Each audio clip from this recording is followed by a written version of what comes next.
ছোটো থেকে আমি আমার বাড়িতে সাইকেলই দেখিনি, তখনকার সময় স্কুটার ছিল, তো স্কুটারে চড়ে বেরিয়েছি। অ্যান্ড সাইকেল যেহেতু বাড়িতে ছিল না, তাই সাইকেল চড়াও হয়নি, সাইকেল শেখাও হয়নি।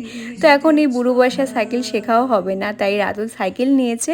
অ্যান্ড ওর সাইকেলে আমি ফ্রন্টে চড়ে বসে ওর সাথে সাইকেল করে করে জিমে যাই। আমার যে কি ভালো লাগে এই বিষয়টা। সত্যি বলতে প্রথম দুদিন আমি পড়ে যাওয়ার প্রচণ্ড ভয় পেয়েছিলাম, কারণ সাইকেলের ফ্রন্টে বসে ব্যালেন্স রাখাটা খুব একটা টাফ বিষয়। বাট এখন বসতে বসতে আমি অনেকটাই কমফর্ট ফিল করি।